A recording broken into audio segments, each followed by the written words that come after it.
Tamam ya. Kimseye atılma filan. Arkadaşlar. Altı kişi bir atış Var mı Hasan? Hasan çek. Hasan var mı? Hasan. Şimdi çekmiyor. Yok ya. Ya sen işine bak ya. Olur mu işini yapacağız? Madem adet edin sizler de bir saattir astıramıyorsunuz. Hadi yok. Bir saattir ha. Bir saattir mi? Adam araştırıyor. Nasıl? Ya 20 kişi saldırdı. Resmen adam attılar ya.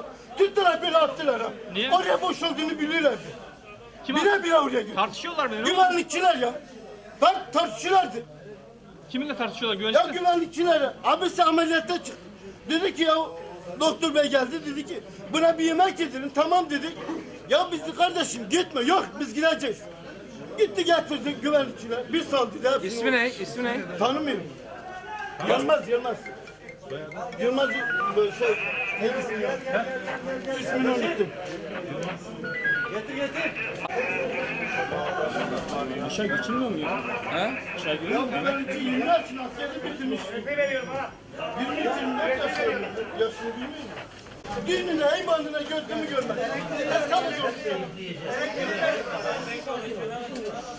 Yani insan canını o kadar cüz mü? Elektriği bir dakika.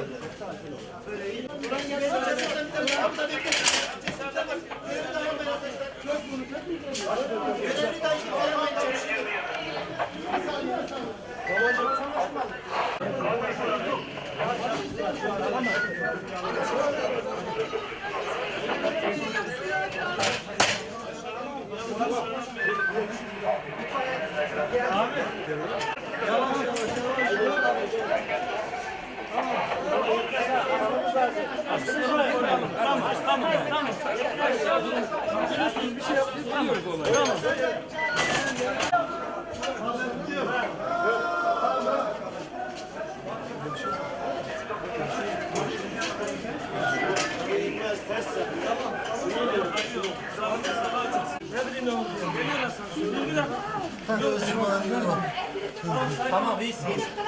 İyisin. Yılmaz mı senden? Evet Yılmaz hocam. Ne oldu ya? Düşüyor. Düşü güvenliklerin hepsine Allah haklarında geç. Tamam fazla kimse girme haklarında geç. Tamam. Başka gelen var mı? Ben gelemem mi? Hacı.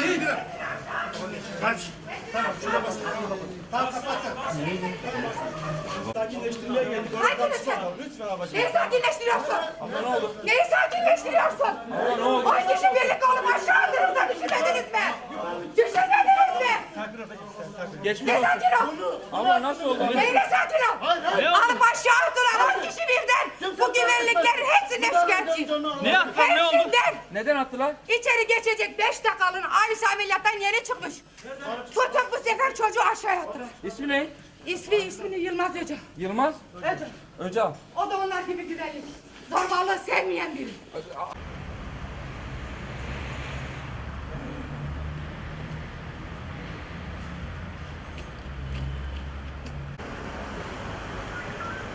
Lan o tam dönüyordu mu? Gördüm. Onu duydum baksın buraya.